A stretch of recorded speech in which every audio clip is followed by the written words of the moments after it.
मैं बचपन से ही बहुत डरा हुआ और दुखी था। फिर मैंने उसका उपाय के लिए जब समझा, तब उपाय के लिए मैंने गीता पढ़ी, रामायण पढ़ा, अष्टावक्र गीता पढ़ी, कबीर के भजन सुने, ओशो को भी बहुत सुना, आपके भी वीडियो बहुत सुने। उसके बाद विपश्यना की, ध्यान विद्या भी की।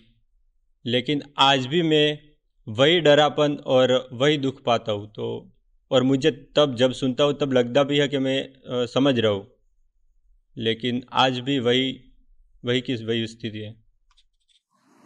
जो पढ़ा उस पर अमल कितना करा? उसको ध्यान और विपश्यना की विद्या की। पहले आपने नाम लिया था अष्टावक्र गीता का, श्रीमद् भगवत गीता का, ठीक है? तो वहाँ जो कुछ भी पढ़ा उस पर अमल कितना करा, उसको संकल्प करके जीवन में कितना लाए?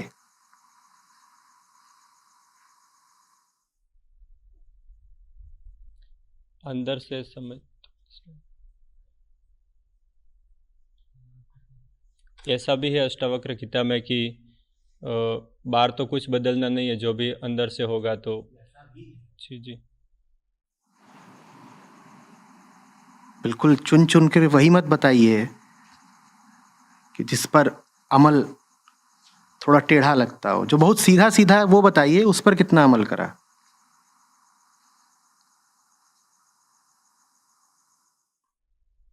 साक्षी बनने का कोशिश किया। ये बहुत दूर की बात है।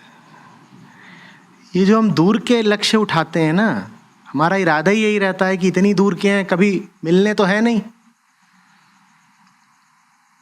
तो सब धावक एक बराबर हो जाएंगे। 600 किलोमीटर की मैराथन हो जाए तो स्वर्ण पदक किसे मिलेगा? किसी को भी नहीं। तो अच्छा रहता है इतनी दूर का लक्ष्य बना दो कि वहां तक कोई नहीं पहुंच सकता, तो अब कोई शर्म की बात ही नहीं है कि हम भी नहीं पहुंचे। तो छोटी छोटी बातें बताइए जो कि जीवन में, व्यवहार में उतारी जा सकती हैं, ठीक है? गीता का नाम है कर्मयोग के लिए, तो श्री कृष्ण कह रहे हैं निष्काम कर्म। वो कह रहे हैं तुमने अपने जितने भी ये काम धंधे और कर्तव्य पकड़ रखे हैं अर्जुन, इनको छोड़ दो और बस वो काम करो जो सही है, और परिणाम की अंजाम बिल्कुल करो मत। तो पहला काम, अपने सारे ये जो तुमने कर्तव्य इत्यादि बना रखे हैं वो छोड़ो। तो छोड़े फिर गीता को पढ़ने के बाद? मतलब कर्म तो हो ही जाएंगे। तो अरे जो पूछ रहा हूं सीधे बताइए। अर्जुन से कह रहे हैं कि अर्जुन तुमने व्यक्तिगत स्तर पर अपने लिए जितने भी कर्म इत्यादि निर्धारित कर रखे हैं उनको छोड़ दो। तो छोड़े कि नहीं छोड़े? कोशिश किया गया। नहीं, कोशिश थोड़ी होता है। पकड़ने में कोशिश करी जा सकती है, छोड़ने की कोशिश करनी पड़ती है। बताइए क्या छोड़ने की कोशिश करनी पड़ेगी? पकड़ना बड़ी कोशिश का काम है, छोड़ने में तो कोशिश नहीं, नियत चाहिए। तो छोड़ा कि नहीं छोड़ा? काम छोड़ो, काम या करता, मतलब कोशिश की करता की, और तो फिर कोशिश छोड़ा कि नहीं छोड़ा? छोड़ू? यही बोलिए ना कृष्ण को कि आप जो भी कुछ कह रहे होंगे वो सब ठीक है, अपनी जगह है, किताबी बात है, किताबों में शोभा देती है, छोड़ कैसे दूं? बोलिए। और अगर ये बोलना है तो कम से कम उनका नाम तो मत खराब करिए ये कह के कि मैंने ये ग्रंथ पढ़ लिया, वो ग्रंथ पढ़ लिया, फिर भी कोई लाभ नहीं हो रहा। सीधे बोलिए ग्रंथों में जो लिखा है मैं उसके विरोध में हूं, मुझे उसका पालन नहीं करना, मुझे अपनी बात ग्रंथ की बात से ज्यादा बेहतर लगती है।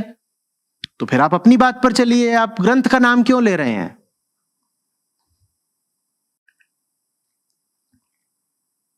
हम अपने आप को कृष्ण से कतई छोटा थोड़े मानते हैं। वो कह रहे होंगे निष्काम कर्म, वो कह रहे होंगे कि सब अपने तुम धर्मों कर्तव्यों को छोड़ो, सीधे मेरी शरण में आओ। हम कहते हैं अजी साहब कैसे छोड़ दें अपने धर्मों कर्तव्यों को, उनसे बड़ा लाभ मिलता है, बड़ा मजा आता है।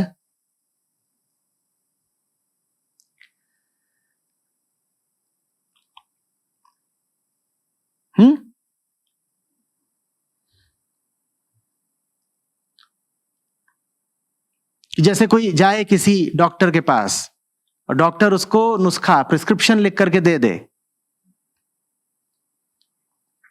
दवाई भी दे दे हाथ में कि ये लो, ये लिख दिया है, वहां जाओ कंपाउंडर से दवाइयां ले लो, दवाइयां भी दे दी, और फिर वो आए महीने भर बाद, कोई फायदा नहीं हो रहा, कोई फायदा नहीं हो रहा, आप कैसे डॉक्टर हैं? आपका प्रिस्क्रिप्शन है, आपकी दवाइयां हैं, कोई फायदा नहीं हो रहा। डॉक्टर पूछे कि दवाइयां ले रहे हो नियमित रूप से? बोले नहीं, दवाइयां क्यों लूंगा, आप अपना काम करिए ना, मुझे फायदा होना चाहिए, दवाइयां मैं क्यों लूं? अपना मैं देखूंगा ना, आप अपना काम ठीक से करिए ना। आप बताइए, आपने पर्चा लिखा, मुझे फायदा क्यों नहीं हुआ? और मैं पूरी दुनिया को जाके बताऊंगा कि ये डॉक्टर जो है किसी काम का नहीं है, इसका पूरा पर्चा मैंने पढ़ डाला, मुझे कोई लाभ नहीं हुआ।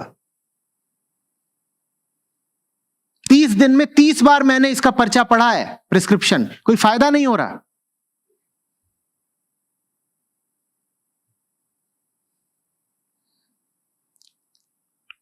दवाई नहीं, दवाई छोड़िए ना, हमारी अपनी घरेलू औषधि चलती है,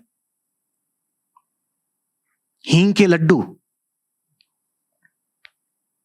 हमारे यहां पुश्तैनी इलाज चलता है। ये क्या आप दवाइयां लिख के दे रहे हो? इलाज तो मैं अपना वही करूंगा जो मुझे करना है, लेकिन आप डॉक्टर कैसे हैं? ये आपका पर्चा कैसा है कि मुझे कोई फायदा नहीं हो रहा? करूंगा तो मैं वही जो मुझे करना है। ये सब गोलियां हटाइए, लाल नीली पीली, सोंठ की बर्फी, दादी की दादी की दादी ने ये नुस्खा निकाला था,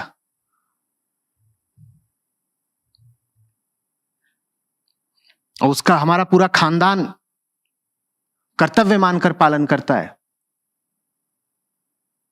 खानदानी नुस्खा। जी तो हम सब अपने खानदानी नुस्खों पर ही रहे हैं ना, पूरा खानदान आज तक जो करता आया वही हम भी कर रहे हैं, और दोष दे रहे हैं कृष्ण को कि इनकी गीता से फायदा नहीं हो रहा। डॉक्टर की दवाई तुम खा नहीं रहे, खा रहे हो खानदानी तुम हींग के लड्डू, और इल्जाम जा रहा है कृष्ण और अष्टावक्र पर कि इनके प्रिस्क्रिप्शन से कोई फायदा तो हो नहीं रहा। अगर तुम दुखी हो और परेशान हो तो दोष उन लोगों को दो जिनके नुस्खों पर तुम वाकई चल रहे हो, और जानते हो किसके नुस्खों पे तुम चल रहे हो? तुम भीड़ के नुस्खों पे चल रहे हो, तुम अपने पूर्वजों पुरखों के नुस्खों पर चल रहे हो, उन्हीं की बताई सीख पर अमल कर रहे हो, और वही सोचते हो कि ये तो बहुत ऊंची बात है, हमारे दादा ने बताई थी, हमारे दादा कृष्ण से कुछ कम थे क्या?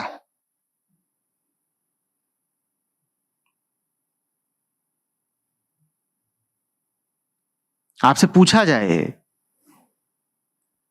कि कुछ कम मानते हैं आप अपने पुरखों पितरों को कृष्ण से, तो आपको बड़ी उलझन हो जाएगी। कोई आपके पिता के बारे में कुछ कह दे तो तत्काल कह देंगे बाप पे मत जाना। वही इसी जगह पर आप ही कृष्ण की अवमानना कर रहे हो तो आपको बिल्कुल बुरा नहीं लगता। यहां कोई नहीं कहेगा ए राम और कृष्ण पर मत जाना, कोई नहीं कहेगा, लेकिन बाप के लिए तत्काल बोल देते हो ना, ये बाप पे मत जाना। देख लो फिर कि तुम किस धर्म पे चल रहे हो, बाप के धर्म पे या कृष्ण के धर्म पे।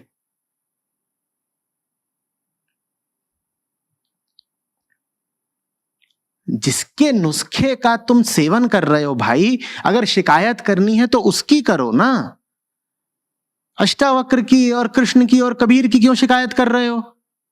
उनकी बात तुमने मानी है कभी? जिनकी बात तुम मान ही नहीं रहे, उन पर लांछन लगाने वाले कौन होते हो तुम? और बात जिनकी तुम मान रहे हो, वाकई तुम्हारी हिम्मत नहीं है कि जाकर के उनके मुंह पर बोल दो कि तुम्हारी सलाह पर चला, तुम्हारी शिक्षा पर चला, तुम्हारी जिंदगी देख करके अपनी जिंदगी बनाई मैंने और बर्बाद हो गया मैं। है हिम्मत तो जाकर के बोलो ना, इधर के वर्मा जी इधर के शर्मा जी से, कि तुम्ही को देख देख के तो चल रहा था, क्योंकि ऐसे ही जीते हैं हम, जैसे शर्मा जी जी रहे हो, जैसे वर्मा जी जी रहे हो, हम भी उन्हीं की नकल कर लेते हैं। जाकर के बोलो नानियों से, दादियों से, दादा से, परदादा से कि आपकी जो परंपराएं चल रही थी, उन्हीं परंपराओं का मैंने पालन किया और बर्बाद खड़ा हुआ हूं? जवाब दो मुझे। उनसे जवाब मांगने की हिम्मत नहीं है। तत्काल इल्जाम लगा दोगे तुम धर्म पुरुषों पर, गुरुओं पर, ग्रंथों पर।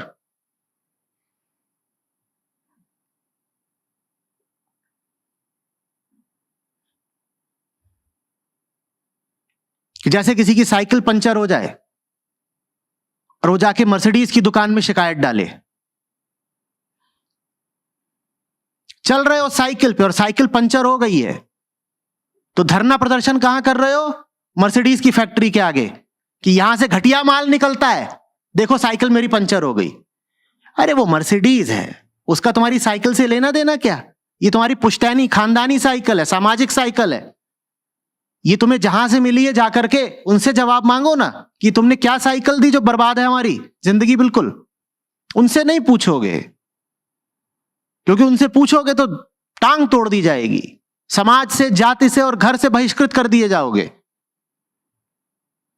और जो सब स्वार्थ मिलते हैं उनकी पूर्ति बंद हो जाएगी।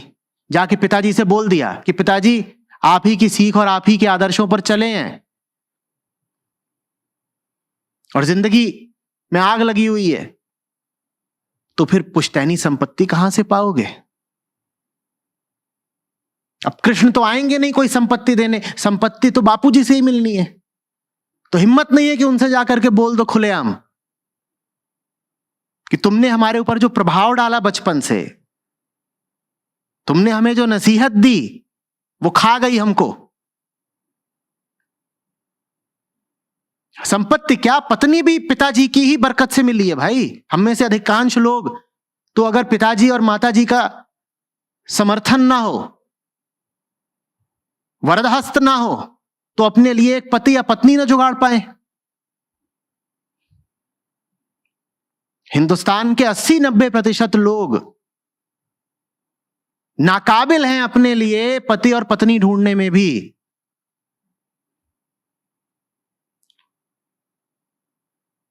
मम्मी और पप्पा उनको चिज्जू न लाके दें तो वो जीवन भर कुंवर और कुंवारी ही रह जाएंगे।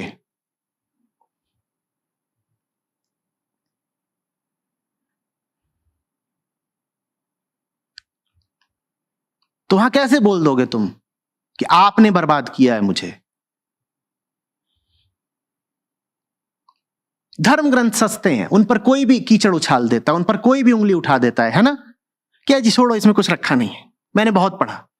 ऐसे लोग मिलते हैं कि नहीं मिलते हैं कि अरे अभी तो तुम जवान हो, लड़के हो, तुम ये सब पढ़ रहे हो, अपने समय में हम ये सब पढ़ के अब छोड़ चुके हैं, इसमें ऐसा कुछ रखा नहीं है, हमें पता है सब, हमने खूब पढ़ा है। अपनी शक्ल देखिए, अपनी जिंदगी देखिए, मुंह धो के आइए, आपने पढ़ा है? आपका जीवन गवाही दे रहा है कि आपने कुछ भी पढ़ा है? उल्टे आप दुष्प्रचार कर रहे हो, उल्टे आप और लोगों को बरगला रहे हो कि हमने तो पढ़ा था, कुछ रखा नहीं है। और पढ़ा उन्होंने कुल कितना है? गीता का एक श्लोक। और कोई बड़ी बात नहीं कि वो श्लोक भी उन्होंने B.R. चोपड़ा की महाभारत में रट लिया हो, उसमें बार बार आता था। तो बैठे अपना सुन रहे हो और कुछ करने का तो है ही नहीं। रविवार की सुबह, हो सकता है रिटायर्ड आदमी हो, तो एक आध दो श्लोक रट गए, वो बताते हैं हमें सब ये गीता गीता पढ़ा हुआ है, देखो ये व्यवहारिक बातें नहीं होती।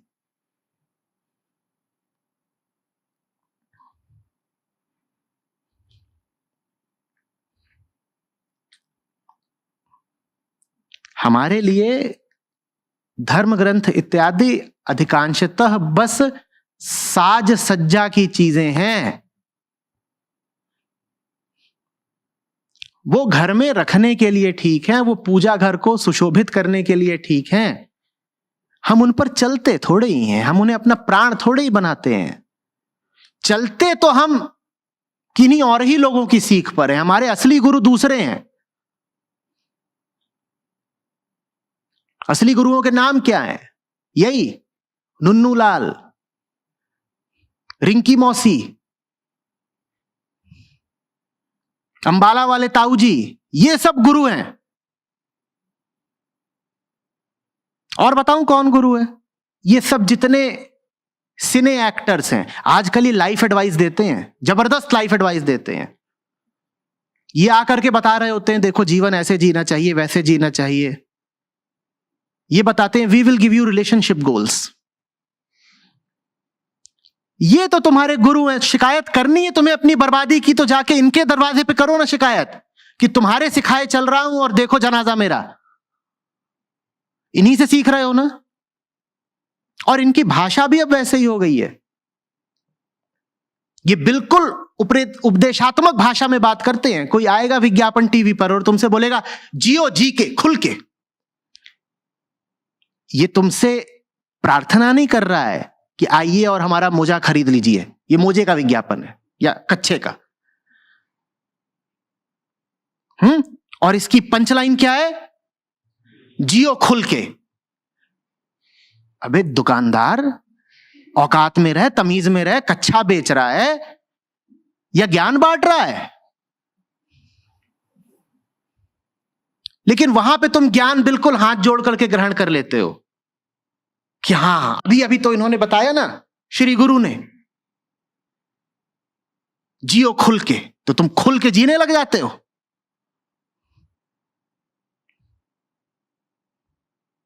अब घूमो फटा कच्छा लेके। कृष्ण की क्यों शिकायत कर रहे हो?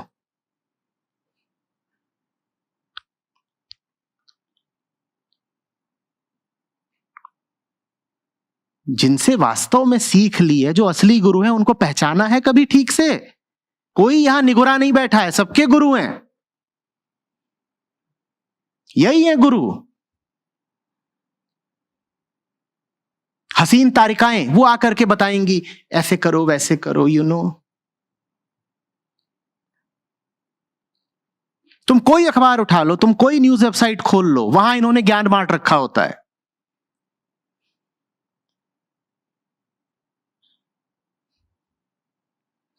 हम इतने बुद्धू लोग हैं कि हमें समझ भी नहीं आता कि जिनको हम गुरु समझ रहे हैं वो एक्टर हैं और जिनको हम एक्टर समझ रहे हैं वो गुरु हैं। समझना, गौर से देखना। जिन लोगों को तुम कह रहे हो ये तो गुरु है, वो वास्तव में कुछ नहीं है, वो नौटंकीबाज हैं, वो एक्टर हैं और वो गुरु बन के बैठे हुए हैं। एक्टर हैं इसी से पता चलता है कि 2 घंटा लगता है उन्हें अपनी कॉस्ट्यूम पहनने में और 2 घंटा लगता है उन्हें अपना पूरा मेकअप करने में। ये गुरु हैं जो अभिनेता हैं, और दूसरी ओर अभिनेता और अभिनेत्री हैं जिनको हमने स्वीकार कर लिया है गुरु की तरह।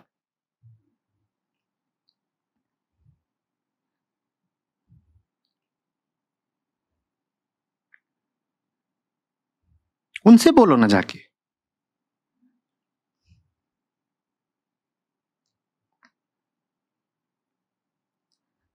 आम आदमी का मन जानते हो क्या होता है? फिल्मी, और कुछ नहीं, बस फिल्मी। वहीं से वो सब सीख रहा है, वैसे ही वो जी रहा है। और घटिया फिल्में।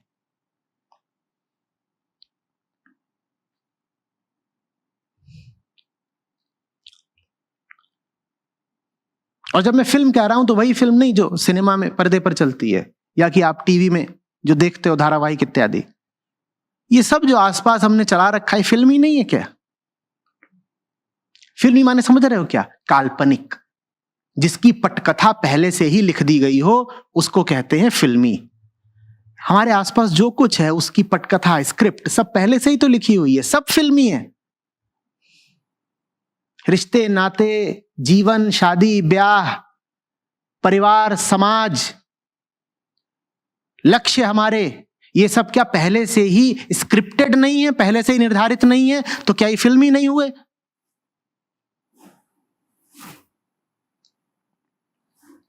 तुम्हारी इन सब पटकथाओं में बताओ कृष्ण आते कहां हैं, अष्टावक्र आते कहां हैं? जब तुम्हें जिंदगी के निर्णय करने होते हैं तुम जाते हो अष्टावक्र से पूछने? ईमानदारी से बताना, तुम जाते हो अंबाला वाले ताऊजी से पूछने? जब शादी करने गए थे तो उपनिषदों के ऋषियों से पूछा था पूछा था? तो अब अगर तुम्हारी शादी खा रही है तुम्हें, तो उपनिषदों के ऋषियों को दोष मत देना। जिन्होंने करवाई है शादी, उनका गला पकड़ो जाके। और जीवन में जो रोजमर्रा के 50 निर्णय लेते हो, किसकी रोशनी में लेते हो? राम और कृष्ण की रोशनी में लेते हो क्या? जिनकी रोशनी में लेते हो, जाकर के उनसे पूछो ना कि तुमने हमें ऐसा बना दिया, तुमने हमारे तन में मन में कचरा भर दिया, और अब देखो पल पल रो रहे हैं हम, जवाब दो। उनसे पूछो। धर्म को क्यों गुनहगार बना रहे हो? धर्म पर तो तुम चल ही नहीं रहे, तो धर्म तुम्हारा गुनहगार कैसे हो गया?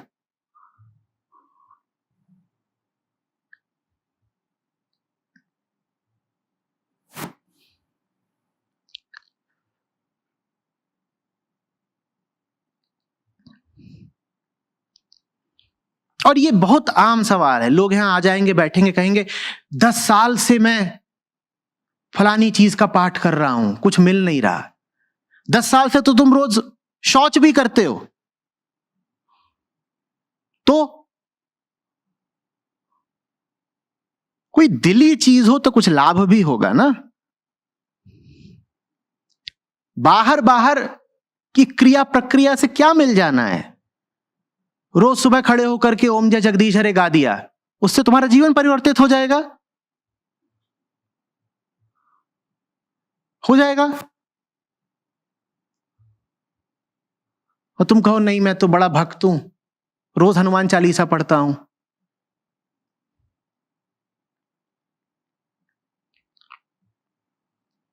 ना कोई भक्ति है, ना कोई श्रद्धा है। जीवन हमारा बस एक फिल्मी अड्डा है।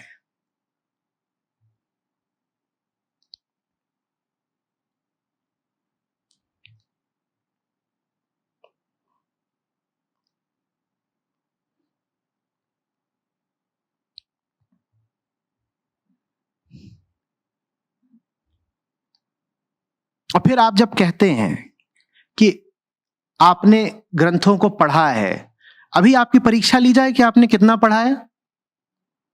बोलिए। बिल्कुल किताबी परीक्षा ही। लिखें आपके सामने 10 श्लोक और कहें कि इनका मतलब बता देना। बोलिए। या आपसे कोई सैद्धांतिक सवाल ही पूछ लें कि लीजिए ये आपसे पूछ दिया, इसका अंतर बताइए, ये क्या है और ये क्या है। क्या पढ़ा है आपने? आपने उस स्तर की पढ़ाई भी नहीं करी है जिस स्तर की पढ़ाई आप बोर्ड की परीक्षाओं के लिए करते हैं। वहां भी कुछ तो समझते थे ना, ताकि प्रश्न पत्र में सवाल का समाधान लिख सको। मैं अभी कल परसों भी कह रहा था कि अध्यात्म में कोई प्रश्न पत्र होता नहीं है ना। अभी आपके सामने कोई प्रश्न पत्र रख दिया जाए तो छक्के छूट जाने हैं। लोग यहां आकर मुझसे ही कहते हैं हम आपको 5 साल से सुन रहे हैं, और फिर वो जो सवाल पूछेंगे तो मुझे ताज्जुब होगा। मैं कहूंगा आपने मुझे 5 मिनट भी सुना है क्या? और कह रहे 5 साल से सुन रहे हैं। तुम वैसे ही सुन रहे हो जैसे घर में एफएम रेडियो सुना जाता है। एफएम रेडियो लगा दिया जाता है और वहां किचन में छौंक और कड़ाही चल रही है, ऐसा ही होता है ना। वो अपना बजता रहता है, वहां वो जो आरजे है कुछ बक रहा है, वो अपना बक रहा है, वो अपना काम कर रहे हैं। वैसे ही आचार्य जी को लगा दो, अपना बकते रहेंगे, हम अपना काम करते रहेंगे। बहुत लोग आते बताते बोलते दिन भर हम सुनते हैं। मैं पूछता हूं बेरोजगार हो तुम, दिन भर सुन कैसे लेते हो मुझको? बोले नहीं वो चलता रहता है। ठीक है, अच्छा है, चलो व्यूज बढ़ रहे हैं।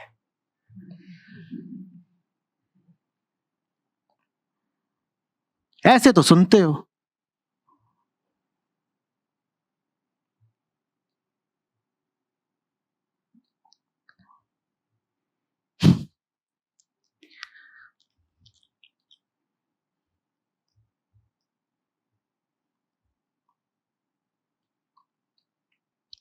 जिनका नाम ले रहे हो ना, उन पर जरा सा अमल करके देखो, भीतर कितनी हिम्मत जगती है।